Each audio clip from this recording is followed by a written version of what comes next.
Hi guys! So we decided na magpunta sa Boracay on my 24th birthday and ito yung magiging first content namin sa page namin which is Let's Go. So 1, 2,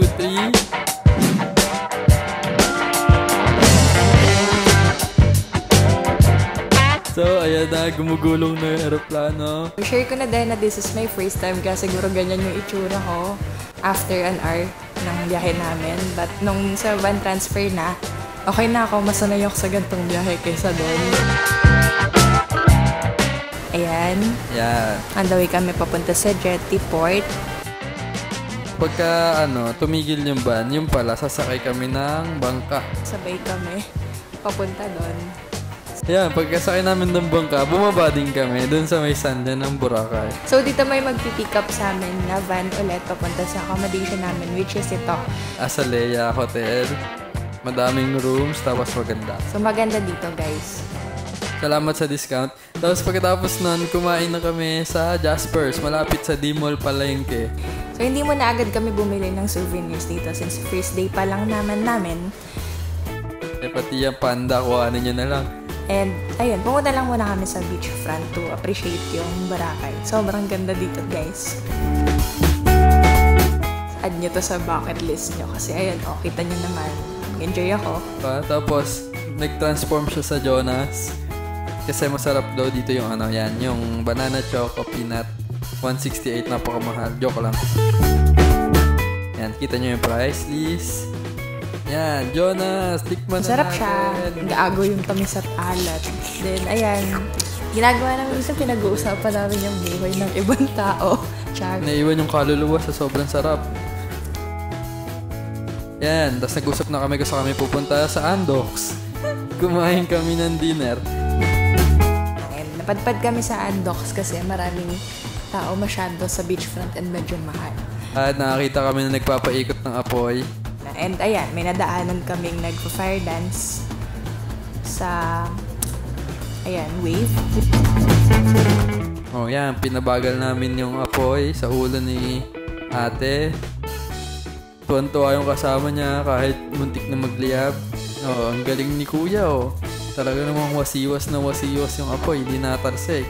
Maganda dito guys pag chinaga nyo lang na mag-walk trip sa gabi. Madami kayong madadaanan na mga live bands, ganyan. So, second day, after namin magpa-hair break, diretso na sa island hopping. And ayan, marami rin kaming mga kasabay. Nakita kami na Hello Kitty na bangka.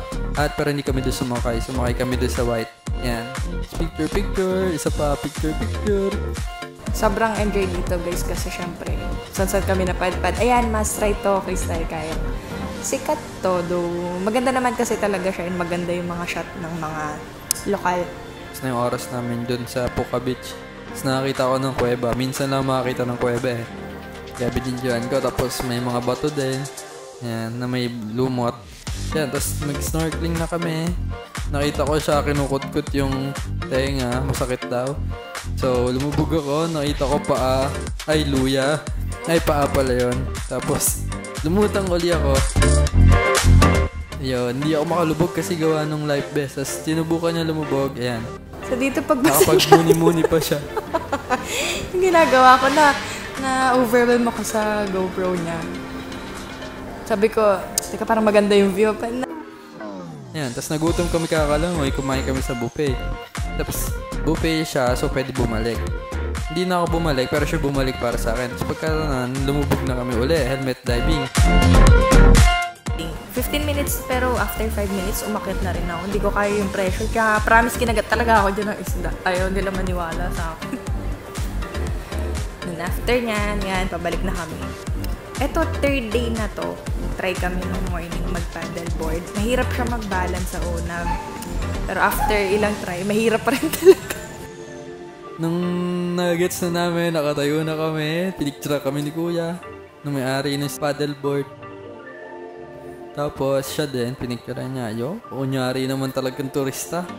Tapos yan, nagbangka-bangka kami for 30 minutes. Yan. Papunta kami yan sa Carabao Island. Charot. Video.